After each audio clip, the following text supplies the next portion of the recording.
요즘 여기저기에서 1억에 대한 이야기를 많이 하죠. 부자가 되려면 반드시 1억을 모아야 한다? 1억을 모으면 인생이 바뀐다 등 1억에 대한 이야기도 너무 많고요. 연봉 1억, 상여금 1억, 시드머니 1억 등 개나 소나 모두 억억하니까 1억이 너무 가볍게만 느껴지죠. 육각형 배우자를 찾고 있는 사람들도 연봉이 최소 1억은 되어야 한다고 말하고요.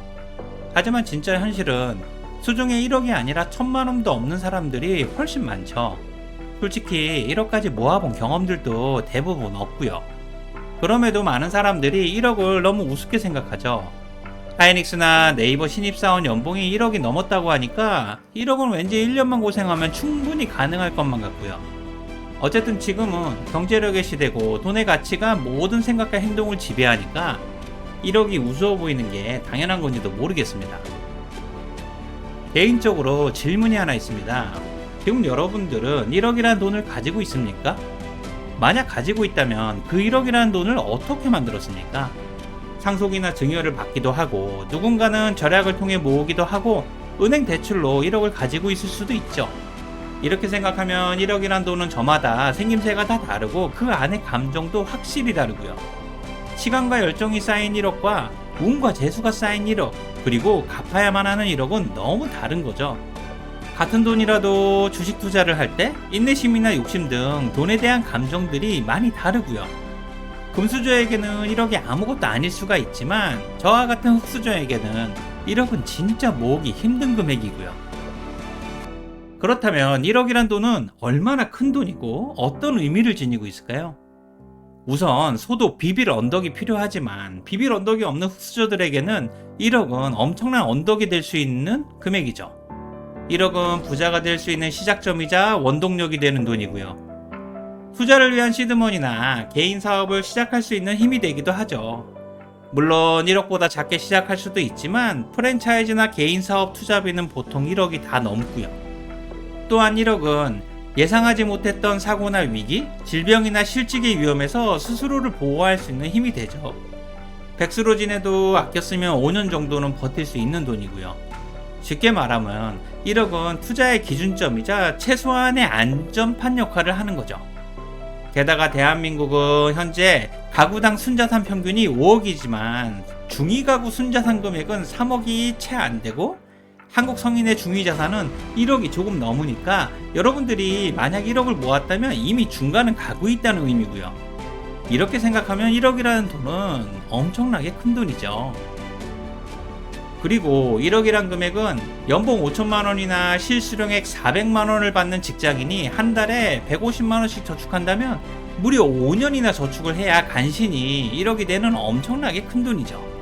5년 동안 250만 원만 가지고 생활해야 하고 여기에 월세나 생활비를 생각하면 모으기가 쉽지 않고요.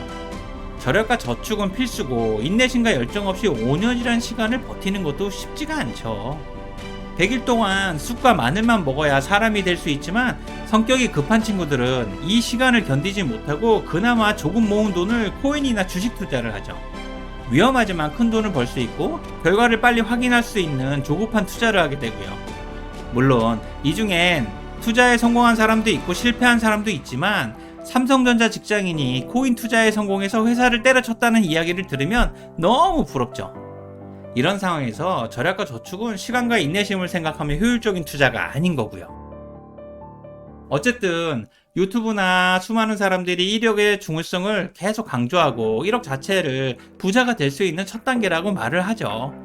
1억은 인생이 바뀌는 기준점이고 5억이나 10억이 될 수 있는 시발점이라고 강조하고요.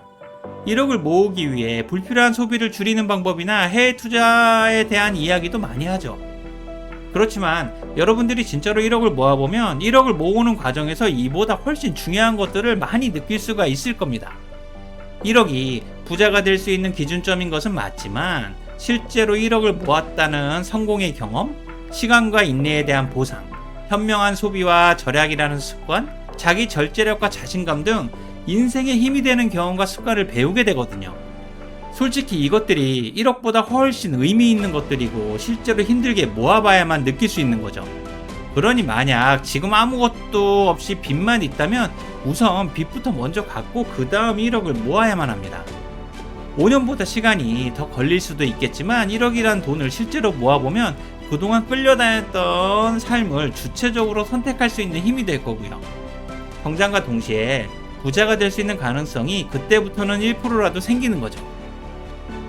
그러니 어쩔 수 없는 흙수저고 연봉도 작고 기회가 없다고 좌절하지 마시고 지금 당장 할 수 있는 것들부터 하나씩 시작하세요. 1억을 너무 우습게만 생각하지 마시고 실제로 한번 모아보시고요.